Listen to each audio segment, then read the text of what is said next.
Greetings, I am Herbert Erpaderp, and today I'm going to build a burger. Not a delicious hamburger. This IBG Bergepanzer III. This hilarious joke obviously depends on whether or not I'm saying the burger part of Bergepanzer correctly. Anyway, today's video is about the IBG Bergepanzer III German armoured recovery vehicle, which is a 1/72nd scale plastic kit.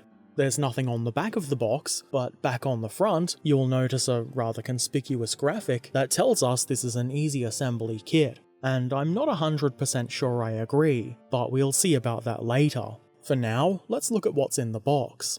There are 5 sprues of various sizes, all moulded in grey plastic. These look pretty good and they're fairly neatly moulded, though there were a couple of light bits of flash and some slightly heavy mould lines in spots, but nothing too bad. Nothing that really jumps out at you while looking at the pictures here anyway.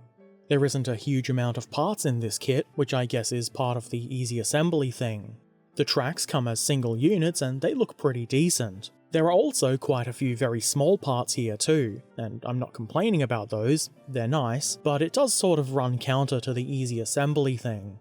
The detail on these parts is pretty decent. I'm obviously not an expert on Bergepanzers or any panzers, so if there are any glaring errors, I'm not aware of them. Of course, there is going to be a little bit of simplification here and there. That's not an error, it's just a fact of life when it comes to model kits, particularly in smaller scales. Still, I think the detail here is pretty good, and I'm confident this is going to build up to be a good representation of the vehicle.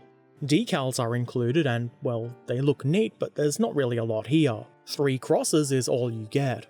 I suppose you don't really need much more than that, but if you do, I'm sure there wouldn't be too much of an issue finding some aftermarket decals, or if you've been modelling for a while, you've probably got some extras laying around anyway. It would be kind of difficult to build this without instructions, so fortunately those are included. The first page includes sprue guides, the meanings of some of the icons you'll see, and suggested paint colours from various manufacturers. The instructions themselves are relatively simple. There aren't a lot of steps, but I do have a bit of a complaint. The first step was a little bit confusing, and I did end up doing things a little bit differently. Other than that, they're not too bad, and things are easy enough to understand and follow. The last page includes a basic painting and marking guide, which is obviously basic, but it is in colour, which is always nice for something that demonstrates paint colours. That's what's in the box. Let's start gluing bits of plastic together. So here's where the first step confused me a little. It wasn't totally clear to me, and this could totally be a me problem, but it wasn't clear exactly how this venti bit, whatever it is, should go in. Somewhere here like this though, and then we're supposed to glue this rear plate onto the upper hull. That doesn't really work, and it seems like a mistake to have the instructions tell you to put this on here at this point. We'll get to that later. I glue this thing in place here, and I'm pretty sure that's how it should go. There's some bits of keying on the underside of the hull top for it, and how I've got it seems reasonable. To be fair, you can't even really see this when the model is completed, unless you turn it upside down, so you could omit this if you wanted. I move on to the lower hull, where I glue the exhaust mufflers in place. They didn't initially want to sit flat against the hull, but with a bit of extra glue and some pressure, they eventually bend to my will and sit how they should. I then glue the upper and lower hull parts together, which is pretty simple thanks to the guide pins you see on the inside there. With glue on all the contact points and a bit of pressure to minimise any gaps, the hull goes together pretty well. And now is where I think the appropriate time to add the rear plate is. You can see the lower hull part has guides for it, and it fits nicely between those, pressed upwards against the upper hull part. It needed a bit of pressure to get into place, but it does go in easily. If you'd done as the instructions wanted, you'd be kind of guessing where it should sit against the bottom of the upper hull, and you'd have a very good chance of having issues when you tried to join the 2 hull parts together. This did stump me for a short while, but in the end, I think I figured out the right way to do this. Hopefully this is helpful for somebody, and they don't have to experience the confusion I did. It hurt my poor little brain. Moving along, I add what I think is some kind of towing device, or maybe a mount for something. It goes on the rear plate here, nice and simple. And then, why not add the tracks? These go on nice and easy. Just apply plenty of glue to all the contact points to satisfy the glue god and ensure a good bond. Then press the parts into place. I think these are some pretty good looking track sets, especially when you consider that these are single pieces. This is certainly in keeping with the easy assembly thing. The hull is pretty much together, but there is still a bunch of detail parts to add, such as these air vents. Or are they intakes? I don't know, but they go on nice and easy with some keying to guide them. The grille detail on top of these is pretty good. The little bracket with the hole in them protruding from these should be there, so don't clip that off. It'll hold the crane thing later on. Next, spare wheels. These go onto the hatch thingies with the obvious mounting holes at the hull rear. You can also see there's some keying on these, so they do go on in a particular way. I just twist them until they go into place. I then install a jack here. There's not really anything to guide this part, so you've got to eyeball its position. Not the most difficult thing in the world, and I think I got it more or less in the right spot. Then we start with the small details. This, I think it might be a convoy marker light. Whatever it is, it's pretty small and fiddly to get into place. The vision port thing goes on the left side here, and like with the jack, there's nothing to guide this at all, so you've got to eyeball it. I'm not super confident I got this in exactly the right spot, but I guess if it ends up looking bad, you could cover it with stowage or something.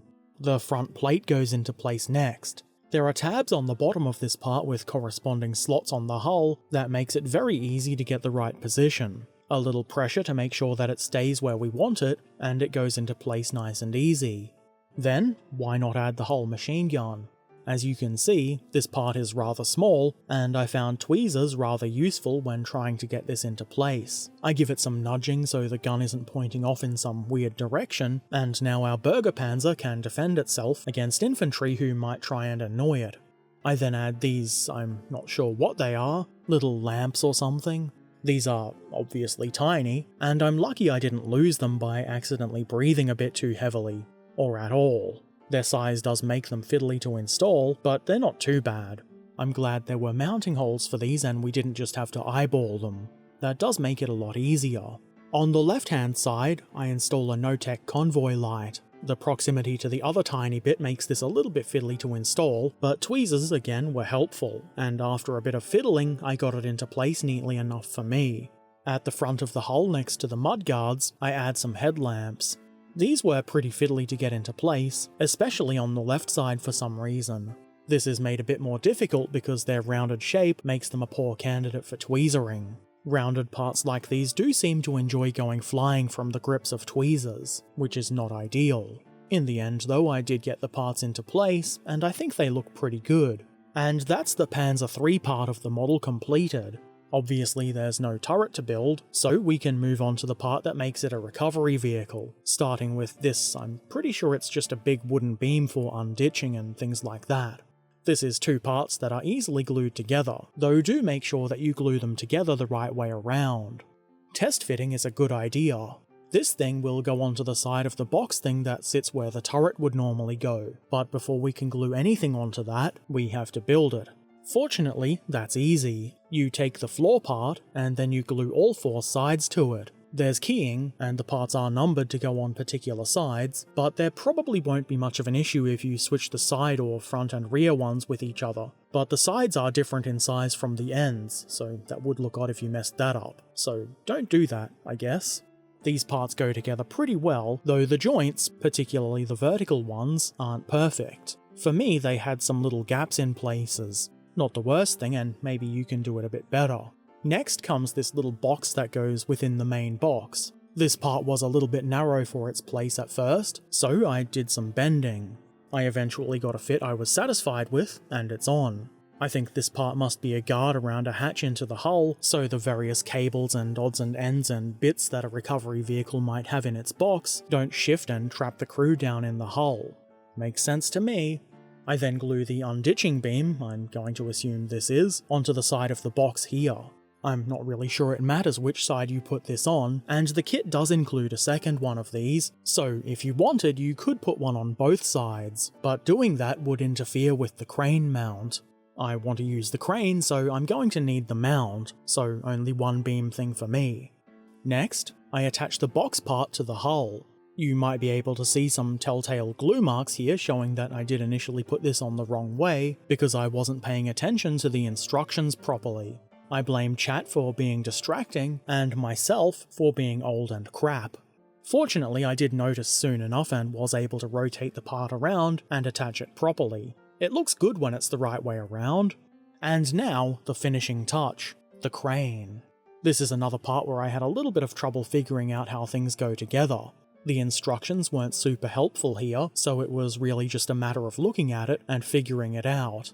Anyway, the mast thing goes on and then you attach the supports, and these do have little, well, they're not quite guides, but there are corresponding doodads on the hull that will help you get these in the right place.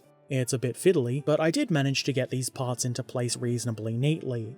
The final part is what would you call this? The boom? Whatever it is, it goes here.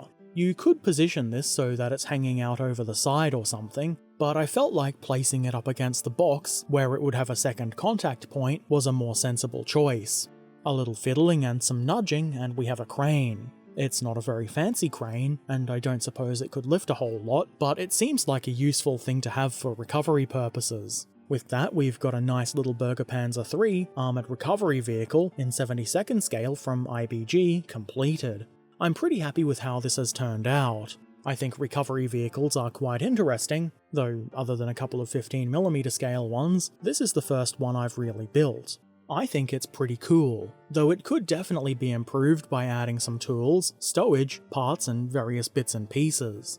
It's kind of a shame that nothing like that was included with the kit, but I can't complain too much really. Adding those things could be a fun little project in its own right, but obviously not one I've done in this video. I'm just here to show you how the model builds up right out of the box, and I would say that it does build up nicely indeed. You can't even tell that I glued the box part on wrong. As I've mentioned one or two times, the box did say easy assembly, and while that's mostly true, there were some confusing moments that make it a little bit less than easy to assemble. Namely that instruction for the rear plate that seems like no thought was put into, and the crane was a bit confusing as well. Those, and the couple of tiny little parts, could prove frustrating for a beginner modeler, or anybody really, so while it is mostly accurate to call this easy assembly, I probably wouldn't suggest it for a brand new beginner modeler. Still, I think it is a good kit, and I had fun building it. I haven't seen any other easy assembly kits from IBG in my travels, though they probably do exist. But I do have a whole lot of other IBG kits in my stash, so if it is a manufacturer that interests you, let me know. I'm not taking requests for particular kits, but if you do want to see more of their stuff, let me know in the comments below. It didn't take too long to build this Bergepanzer. I think it was about 2 hours of stream time, which of course does involve a fair bit of derping about and being distracted by chat, and I did spend a fair amount of time puzzling over the first steps, so I'm sure it could be built a lot quicker.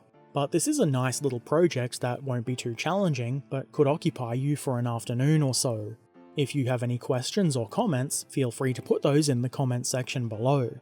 That's where they go.